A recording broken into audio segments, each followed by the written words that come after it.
professeur honoraire de l'Université de Metz en botanique et en écologie, mais aussi en pharmacologie. J'ai commencé à faire de l'écologie en 1964 en Afghanistan, bien avant que le mot écologie ne soit connu du grand public.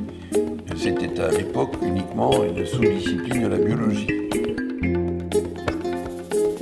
Et j'ai été premier adjoint au maire de Metz, donc j'ai fait aussi de l'écologie urbaine.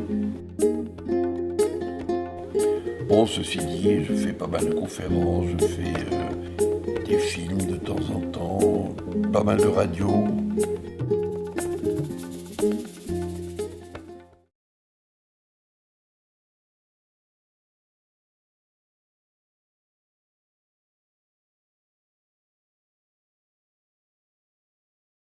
L'écologie est aujourd'hui trop souvent réduite à un concept purement intellectuel et salvateur pour les sociétés en crise.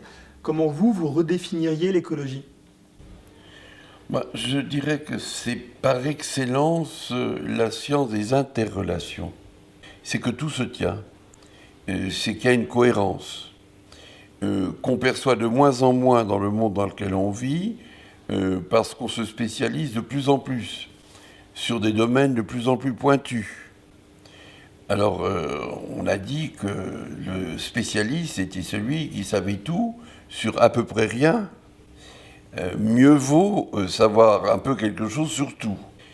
Alors, cette idée est totalement étrangère au monde dans lequel nous vivons, parce que nous disséquons tout en petits morceaux, ce qui donne cette impression si particulière à la fois de profusion et de confusion. L'écologie, c'est le contraire, c'est la cohérence. C'est le sentiment qu'il y a une très belle organisation dans la nature, qu'il y a des équilibres dans la nature, qui ne sont pas définitifs, qui sont métastables, qui peuvent évoluer. Mais ça, c'est l'idée centrale de l'écologie. Peut-on aujourd'hui appréhender un nouveau rapport au vivant, qui aujourd'hui était réservé à l'homme, comme par exemple le bien-être animal ? Oui, les Grecs étaient très centrés sur ce qu'ils ont baptisé la règle d'or. Ne fais pas aux autres ce que tu ne veux pas qu'ils te fassent à toi. Et ils avaient le sentiment que si tout le monde applique cette idée, on va trouver des solutions en commun, dans le respect des autres et dans le souci de s'ouvrir à leur point de vue. En réalité, c'est le code de la vie sociale. Si nous voulons vivre ensemble en paix, il faut que nous appliquions cette règle d'or. Mais on peut aussi dire que les autres, c'est pas seulement les humains. Ça peut être aussi les vivants et des animaux dont vous parlez. Pas seulement à les préserver quand on veut préserver la biodiversité, mais aussi pour les animaux de ferme.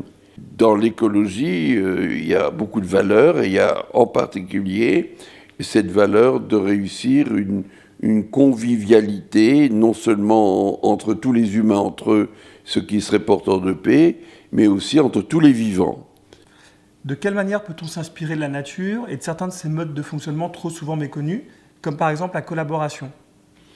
Oui, alors c'est l'honneur de l'écologie d'avoir montré que la nature n'est pas seulement la loi de la jungle, la lutte pour la vie, la loi du plus fort, où la prédation serait la loi ultime. C'est que dans la nature, il y a beaucoup de coopération. Il n'y a pas seulement de la compétition. Il y a ces coopérations étroites qu'on appelle les symbioses, lorsque deux êtres vivent en commun, étroitement reliés et se rendant service mutuellement. Il y a ce qu'on appelle le mutualisme, ce qu'on appelle le commensalisme. Il y a aussi le fait que le plus fort n'est pas toujours celui qu'on croit. Ceux qu'on pense être les faibles parce qu'ils sont petits sont sans doute plus forts que les grands. Comparons les bactéries aux dinosaures. Donc l'idée que la nature peut nous offrir des modèles à méditer, c'est une idée intéressante. Et puis il y a une deuxième idée, c'est que dans la nature, il n'y a pas l'idée de croissance continue, qui est une idée propre à l'économie. L'économie nous amène à penser qu'il faut qu'il y ait une croissance perpétuelle. ce qui est impossible dans un monde dont les ressources sont limitées. Ce n'est pas du tout le cas dans la nature. Aucun arbre ne monte jusqu'au ciel, évidemment. La nature, c'est l'idée d'équilibre, c'est une autre idée. L'économie ne sait pas très bien se réguler, d'où le spectacle qu'on a actuellement avec cette effrayante crise économique. La nature s'est régulée. Quel risque voyez-vous entre, d'une part, une société actuelle de plus en plus intensive et presque hors sol, et les besoins humains plus profonds et plus intemporels ? Alors, nous avons sombré dans un matérialisme effroyable. Nous avons laissé entendre, comme le dit parfois l'adage, que l'argent fait le bonheur et qu'il faut posséder. Alors, c'est pas vrai. Donc, nous courons après une chimère. Le bonheur est lié à des tas d'autres facteurs. Certes, une très grande pauvreté rend la vie très difficile. Donc on pourrait avoir l'ambition collective de faire que tous les humains puissent satisfaire leurs besoins alimentaires, que ce soit l'alimentation, l'habillement, l'habitat, la médecine, les soins en cas de maladie, l'éducation des enfants. Mais au-delà, on tombe dans le superflu, dans l'inutile, dans le futile. Et toute la société tourne autour de ça. Toute la société s'acharne à nous faire croire que nous avons des besoins à n'en plus finir. Ce que nous avons vraiment besoin, au-delà du nécessaire, ce sont des besoins affectifs, des besoins humanistes, des besoins de rencontre, du lien, qu'on appelle le lien social. Et malheureusement, dans une société hyper technicisée comme la nôtre, ces vrais besoins ne sont pas bien pris en compte. Donc il y a une formidable déshumanisation de ce monde. Et notre objectif, nous qui faisons de l'écologie, je crois que c'est de réenchanter, de réhumaniser le monde. Parce que fondamentalement, je crois que l'avenir de l'humanité, c'est pas la technologie. En quoi, selon vous, la non-violence peut être un formidable moteur de changement intérieur, mais également collectif ? Il faut que nous reposions complètement cette question, disons, des armes, cette question de l'agressivité spécifique de notre espèce. Et c'est pour ça que nous avons une conscience. Donc nous avons en nous les ressources pour dépasser cela.